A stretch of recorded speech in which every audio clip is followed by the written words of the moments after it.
संगम युग की भोर थी। आरव सुबह कक्ष में बैठा मुरली सुन रहा था। बाबा ने कहा, मीठे बच्चे, तुम गार्डली सर्विस पर हो, सबको सुख का रास्ता दिखाओ, स्कॉलरशिप लेने का पुरुषार्थ करो। आरव के मन में एक चमक आई, क्या मैं भी स्कॉलरशिप वाला राजयोगी बन सकता हूं? तभी बाबा का प्रश्न आया, ज्ञान की धारणा से भक्ति का डर खत्म हो जाता है। आरव को अपना पुराना समय याद आया। वो पहले गुरुओं से डरता था, अगर मैंने कुछ गलत कर दिया तो श्राप मिल जाएगा। पर आज उसे महसूस हुआ, ज्ञान मार्ग में श्राप की कोई जगह नहीं, सिर्फ वर्षा है।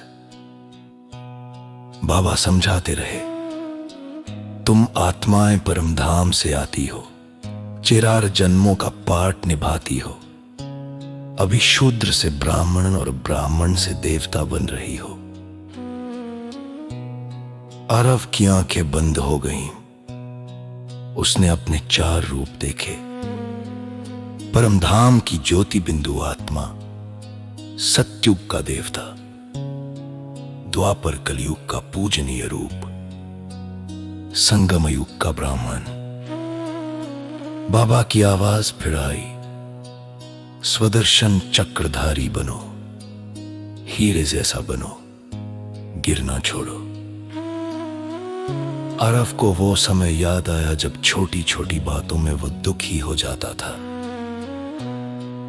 बाबा कह रहे थे, गृहस्थ में रहो, कमल समान पवित्रता रखो, अपनी वैल्यू याद रखो।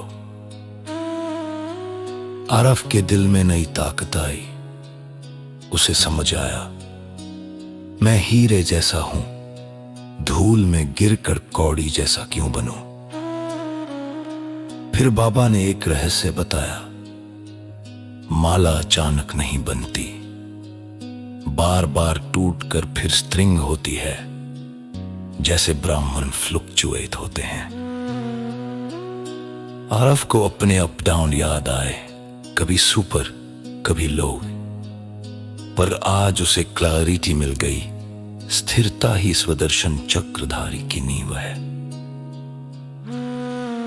बाबा का ब्लेसिंग गूंजा, ज्ञान कलश धारण कर प्यासों की प्यास बुझाने वाले बनो, अमृत से सभी को तृप्त करो।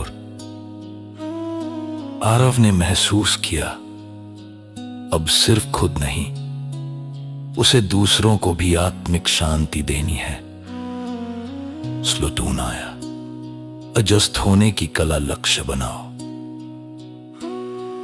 आरव ने गहरी सांस ली, आज से परिस्थितियां नहीं बदलूंगा, खुद अजस्त हो जाऊंगा। मुरली समाप्त हुई। आरव उठकर खिड़की के पास गया, हवा में धीरे से बोला, मैं आत्मा घर लौटने वाला पवित्र यात्री बाबा, मैं बदलने आया हूं। उसके चेहरे पर शांति उतर आई। वो अब सच्चा स्वदर्शन चक्रधारी बन चुका था।